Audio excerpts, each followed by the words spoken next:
Hello everyone. Sharad Institute of Technology Polytechnic Program of Electrical Engineering welcomes all students. So for the academic year 2020-21 for the final year electrical diploma student, there is a subject energy conservation and audit. Subject code is 22525 and this practical is conducted by Mrs. Kekre. So welcome to our practical sessions.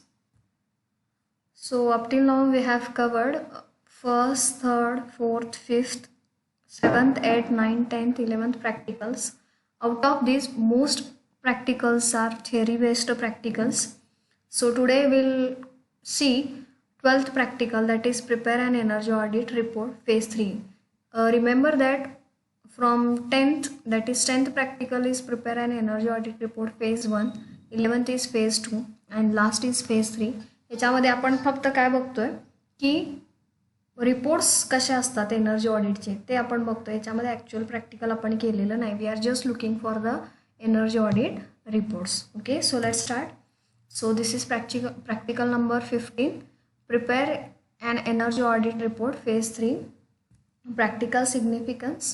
After verification and monitoring of energy use in a phase 1 and phase 2 of energy audit, analysis of energy use is a final and important phase in conduction of energy audit. This includes the submission of technical report containing recommendations for improving energy efficiency with cost benefit analysis and an action plan to reduce energy consumption. So हे जे practical आहे हे last stage आहे energy ऑडिटचं, की ज्याच्यामध्ये म्हणजे इथून energy audit actually सुरू होतं. हे फक्त ॲनालिसिस करतो आपण की जे आपण डेटा कलेक्ट केला आहे फेज 1 आणि फेज 2मध्ये, म्हणजे क्वेश्चन्स विचारून आपण बेसिक डेटा घेतलेला आहे ऑपरेटर्स किंवा पर्सनकडून. नेक्स्ट काय केलेलं आहे की ॲक्च्युअल फील्डवर जाऊन म्हणजे जिथं ऑडिट करायचं आहे त्या फील्डवर जाऊन आपण मेजरमेंट्स घेतले, परत क्वेश्चन्स विचारणे आणि त्याचा डेटा कलेक्ट केला. फेज 1 आणि फेज 2मध्ये जो डेटा कलेक्ट केलेला आहे त्याचं ॲनालिसिस केलं आणि मग आपण जे एनर्जी ऑडिट प्रोजेक्ट्स बसवणार आहोत, फॉर एक्झाम्पल रिप्लेसमेंट्स असतील. फॉर एक्झाम्पल कशाचं रिप्लेसमेंट, तर CFL रिप्लेस करायचं LED-नी, रेग्युलेटर इलेक्ट्रिकल रिप्लेस करायचं आहे इलेक्ट्रॉनिक रेग्युलेटरनी, जुनी इंडक्शन मोटर आहे किंवा जुना ट्रान्सफॉर्मर आहे तो रिप्लेस करायचा आहे एनर्जी इफिशियंटनी. मग त्याचं लागणारं कॉस्ट असेल म्हणजे परचेस कॉस्ट असेल एनर्जी इफिशियंट प्रोडक्टची किंवा एनर्जी इफिशियंट इक्विपमेंटची परचेस कॉस्ट आलं, इन्स्टॉलेशन कॉस्ट आलं आणि ऑपरेटिंग कॉस्ट. ह्या सगळ्यांचं ॲनालिसिस करून आपल्याला डिटेल रिपोर्ट तयार करावा लागतो आणि तो सबमिट करावा लागतो त्या इंडस्ट्रीमध्ये. ओके, सो प्रॅक्टिकल आउटकम काय असणार आहे याचं, prepare and energy audit report. म्हणजे थोडक्यात काय, ह्या थर्ड स्टेजला पूर्ण रिपोर्ट करायचा आहे. एनर्जी सेव्हिंग कुठं आणि कशा पद्धतीनं होतं त्याचं रिपोर्ट आपल्याला इथं सबमिट करावा लागतो. Resources result obtained in the previous practicals म्हणजे फेज 1 फेज 2मध्ये जे आपल्याला रिझल्ट्स मिळालेत ते, आणि pamphlets of energy efficient devices with their cost in rupees. म्हणजे आपल्याला नवीन काय इन्स्टॉल करायचं आहे एनर्जी इफिशियंट त्याचं आपल्याकडे पॅम्पलेट्स पाहिजेत. Care to be taken while minimizing energy cost, care is to be taken to see that production and quality are not compromised. म्हणजे आपण जेव्हा एनर्जी इफिशियन्स प्रोजेक्ट इम्प्लिमेंट करतो असं नाही व्हायला पाहिजे की त्या इंडस्ट्रीमधलं जे काय प्रोडक्ट आहे त्या प्रोडक्शनवर त्याचा बॅड इम्पॅक्ट पडेल आणि quality of that product. So त्याच्यामध्ये काही कॉम्प्रोमाइज करायचं नाही सेव्हिंग करत असताना. Next, once the technical report is submitted, follow-up is necessary to see that energy conservation suggestions are properly implemented. म्हणजे एकदा आपण रिपोर्ट सबमिट केला आणि मेन थिंग सँक्शन झाल्यानंतर रिपोर्ट म्हणजे हे एनर्जी ऑडिट प्रोजेक्ट काय करायचं आहे, इम्प्लिमेंट करायचं आहे. म्हणजे आपल्याला फॅन रिप्लेस करायचा आहे, रेग्युलेटर रिप्लेस करायचा आहे, बल्ब्स रिप्लेस करायचे असतील, मोटर रिप्लेस करायचे असतील. ओके, हे जेव्हा सँक्शन होऊन येतं तेव्हा आपलं एनर्जी ऑडिट प्रोजेक्ट ॲक्च्युली काय होतो, स्टार्ट होतो. की आणि मग स्टार्ट झाल्यानंतर आपल्याला कंटिन्युअसली मॉनिटर करावं लागतं की येस आता CFL रिप्लेस केला LED-नी तर LED-चं कन्झम्पशन प्रत्येक महिन्याचं बघावं लागतं. किंवा रेग्युलेटर बसवला आहे, मग ते रेग्युलेटर बसवल्यानंतर बिलमध्ये काय रिडक्शन येतं किंवा एनर्जी इफिशियंट मोटर बसवल्यानंतर काय त्याचा परफॉर्मन्स आहे, काय त्याचं कन्झम्पशन आहे, हे कंटिन्युअसली प्रॉपरली इम्प्लिमेंट होते की नाही हे बघायला सुद्धा आपल्याला लागतं. म्हणजे follow up is very important. Procedure, identify and develop energy conservation opportunities. आणि next, assess technical feasibility, economic viability of energy conservation options for implementation. म्हणजे ह्याच्यामध्ये आपण वेगवेगळ्या डिपार्टमेंटला व्हिजिट तर दिलेलीच आहे, मग त्या व्हिजिटमधून आपल्याला कळतं की कुठं कुठे एनर्जी सेव्स करू शकतो. म्हणजे फॉर एक्झाम्पल नुसतीच एक रूम आहे की त्या रूमला विंडोज नाही किंवा ट्रान्सपरंट रूफ शीट नाही, मग आपण असं करू शकतो की तिथं बल्ब LED लावायला पाहिजेच असं नाही, तिथं जस्ट आपण काय करू शकतो, एक विंडो प्रोव्हाइड करू शकतो. So that is also one cost benefit analysis की रिप्लेसमेंटची पण गरज नाही आहे, फक्त आपण तिथं विंडो प्रोव्हाइड करून आपण काय करू शकतो, नॅचरल सनलाईट कसं आत आणता येईल ते आपण बघू शकतो. म्हणजे प्रत्येक वेळी काही रिप्लेस करायचं आहे किंवा काय ॲड करायलाच पाहिजे असं नाही, सिम्पल आपण गोष्टी तिथं काय करू शकतो, इन्स्टॉल करू शकतो. नेक्स्ट, टेक्निकल फिजिबिलिटी आहे की नाही, इकॉनॉमिकल म्हणजे त्या इंडस्ट्रीला अफोर्डेबल प्रोजेक्ट आहे की नाही किंवा जी रिप्लेसमेंट आहे ती अफोर्डेबल आहे की नाही हे सुद्धा बघावं लागतं. Next, technical and economic feasibility. म्हणजे फॉलोइंग इश्यूज येतात जेव्हा आपण हे टेक्निकल फिजिबिलिटी तिथं इम्प्लिमेंट करतो तेव्हा. Technology availability, space, skilled manpower, reliability services. त्या इंडस्ट्रीमध्ये जे आपण इम्प्लिमेंट करणार आहोत त्याच्यासाठी स्पेस अवेलेबल आहेत का, स्किल्ड वर्कर्स अवेलेबल आहेत का हे बघावं लागतं. The impact of energy efficiency measures on safety, quality and production or process. म्हणजे एनर्जी इफिशियन्सी जे आपण इम्प्लिमेंट करणार आहोत ती सेफ आहे का, ती क्वालिटी आहे का त्याची, आणि त्याचा गुड इम्पॅक्ट किंवा बॅड इम्पॅक्ट प्रोडक्शनवर होतो का हे सुद्धा बघितलं पाहिजे. Next, the maintenance requirement and spare availability. The economic viability often becomes the key parameter for the management acceptance, and the economic analysis can be conducted by using a variety of methods, for example simple payback period. So ह्या ज्या third ही जी आहे step त्याच्यामध्ये काय economics main बघितलं जातं. म्हणजे मनी, जे आपण एनर्जी इफिशियंट प्रोजेक्ट्स सुरू करणार आहोत, स्टार्ट करणार आहोत, ते इकॉनॉमिक्स आहेत का, ते इंडस्ट्रीला परवडण्यासारखे आहेत का.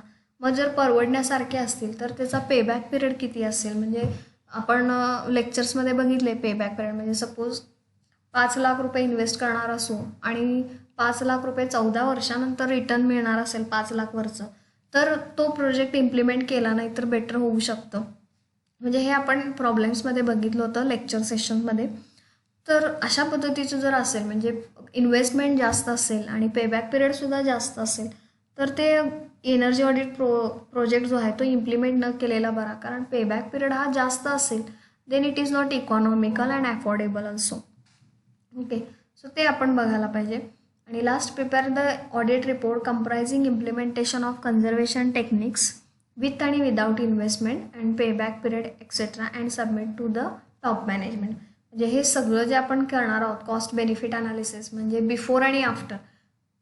बिफोर म्हणजे काय, सपोज जुनी सिस्टीम आहे तर जुन्या सिस्टीमनी एनर्जी बिल किती येतं, आणि नवीन सिस्टीम जर इम्प्लिमेंट केली तर त्याच्यानंतर एनर्जी बिल किती येणार आहे आणि टोटल सेविंग किती होणार आहे, या सगळ्याचा डिटेल रिपोर्ट आपण कुठं सबमिट करायचा आहे, टॉप मॅनेजमेंटला. म्हणजे जी मॅनेजमेंटची हायर ऑथॉरिटी आहे की ज्याच्यामधून सँक्शन होणार आहे रिपोर्ट, त्याला सबमिट करावं लागतं.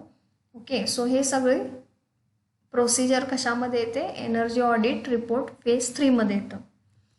नाव summary of energy saving recommendations हा एक टेबल आहे जो सबमिट करावा लागतो. Plant location, energy saving recommendations, annual energy saving in KWH, annual saving in rupees, capital investment for the energy conservation techniques आणि सिम्पल पेबॅक पिरियड. म्हणजे for example मी इथं सांगितलं, एक रूम घेतली आपण, वर्कशॉप घेतलं, राईट, वर्कशॉप फ्लोअर घेतलं, वर्कशॉपची एक रूम घेतली, तर एनर्जी सेविंग रिकमेंडेशन्स काय आहे, तिथं CFL काढून LED बसवायचे, नॉर्मल रेग्युलेटर काढून इलेक्ट्रॉनिक रेग्युलेटर बसवायचं आहे, किंवा ऑक्युपन्सी सेन्सर्स बसवायचे आहेत. सो हे सगळं इथे येणार एनर्जी सेविंग रिकमेंडेशन्स. मग आता ॲन्युअल एनर्जी सेविंग म्हणजे आता CFL काढून LED बसवलं तर त्याचं सेविंग किती येणार KWH मध्ये, ते इथं येणार.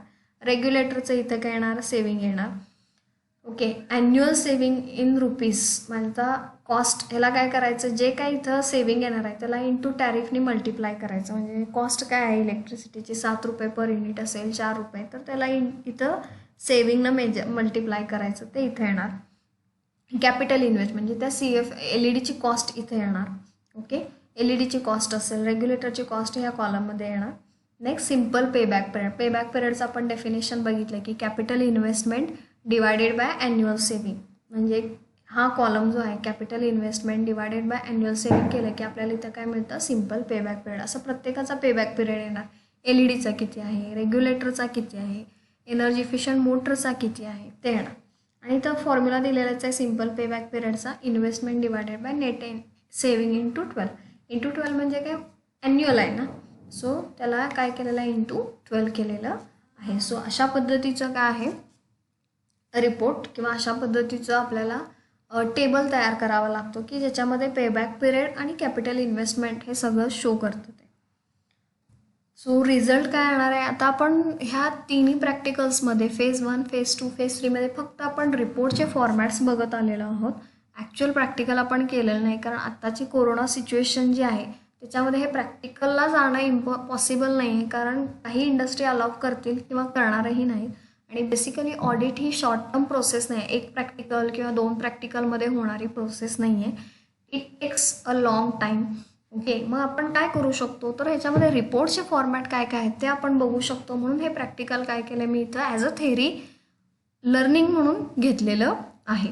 सो ह्याच्यामध्ये रिझल्ट्स काय असणार आहेत, रिझल्ट्स हे पॉझिटिव्हच पाहिजेत एनर्जी ऑडिटचे की ज्याच्यामध्ये एनर्जी सेव्हिंग होईलच, तरच त्या रिझल्टचा इम्पॅक्ट होणार आहे, तरच तो रिझल्ट आपण किंवा एनर्जी ऑडिट प्रोजेक्ट सक्सेसफुल होणार आहे.